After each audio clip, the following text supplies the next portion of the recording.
Attention orders. Headquarters Air Force Special Operations Command, by executive nomination confirmation of the United Senate on 31 March 2014, under the responsibility of U.S. Title 10, USC Section 601, Lieutenant General Brad Heithold assumes command of the Air Force Special Operations Command from Lieutenant General Eric File, effective 3 July 2014. Listen, first let me just say thank you to everyone. I appreciate the fact that all of you have come out to share this moment with General File, myself, and my family. I look out into the crowd and I'm not so sure that I've ever seen a mass like this to attend this. Says a whole lot about General File and Donna. Thank you all very much. I look out here and I see my fellow commanders, General Schwartz and Susie, the mentoring that you've done with all these ladies on the first row. Thank you all very much. And my bosses, previous, General Holland and Chief Binneker, thank you all for being here. I look out here, I see my previous commanders, I see my industry partners over there, I see my fellow airmen, I see my battle buddies, my joint partners out here, and the list is on and on. Thank you all for being out here.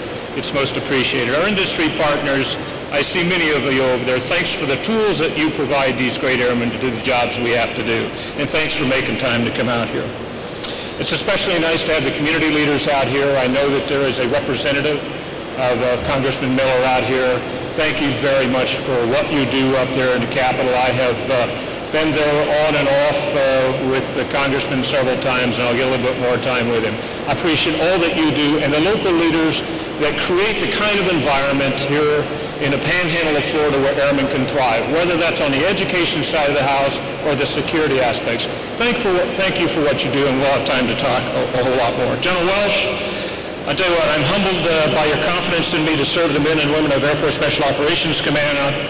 Chief, I'll do my best to keep that trust and that confidence. I will make you proud. And sir, since I have the microphone for a moment, your dedication, sir, your compassion for your airmen, and the way that you inspire through a gracious style is noted by all of us, and we most appreciate that. You inspire us to greatness. Thank you, Chief. And to you do. And to Abba Craven, I'm honored to have served as your Vice Commander. It's going to go in the record book of one of the things that I honor the most is being your Vice for the last 3 years. And let me tell you, boss, I will ensure that AFSOC provides a specialized air power that your teams need every night. And we'll do it any place, at any time. And so I promised you that we will do that. Eric, I'm simply awed at what you've been able to accomplish. Simply awed. The men and women of AFSOC are the best equipped right now and the best readiness posture that we have ever had in the history of the command. It says a lot about a lot of you out there, and particularly your commander. So I'm fortunate, folks. I'm fortunate to take a command that's in this shape that it is. And Donna, no small part, your part on this. I appreciate all that you've done for the families and the way that you welcomed Maggie and I back to Florida. So thanks very much for all your sacrifices along the way. Fellow airmen.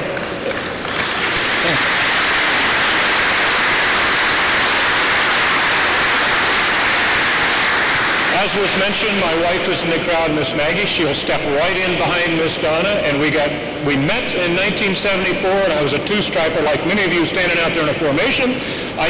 She went to one of my football games. I was a quarterback of the avionics maintenance squadron. That's the only thing I can figure out, because we were doing pretty good.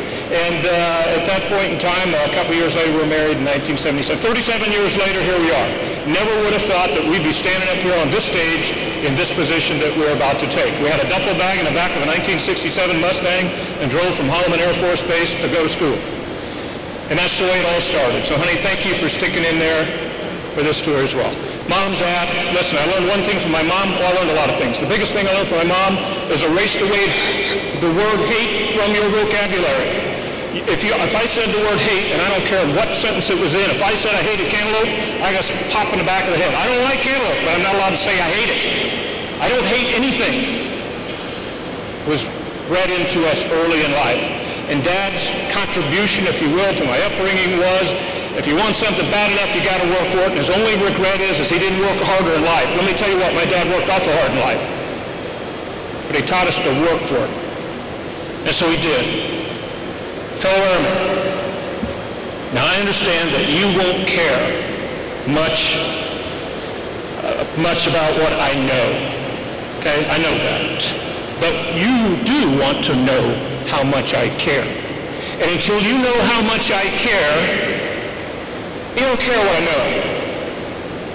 Let me just tell you, starting from this point on, let me make it perfectly clear.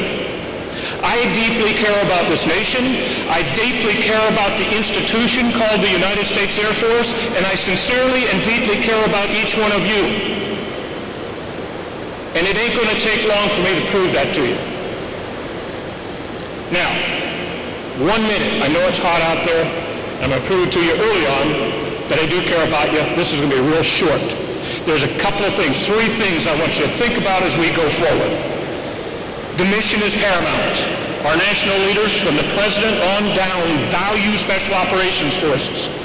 They see the applicability to the struggle against violent extremism that we have today. They get it. And they have the utmost trust and confidence in you from the president on down. Let's just work really hard to ensure we never lose that. Second, we all come from diverse backgrounds. We all have different traditions, but there's one underlying factor of our unity in the military. One, and it's our love of country and the American way of life. In short, it's patriotism. It binds us all together.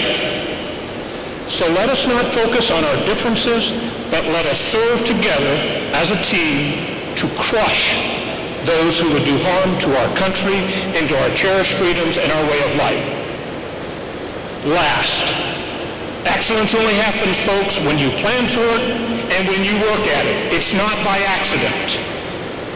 You don't settle for second place. We will strive for first at everything we attempt to do.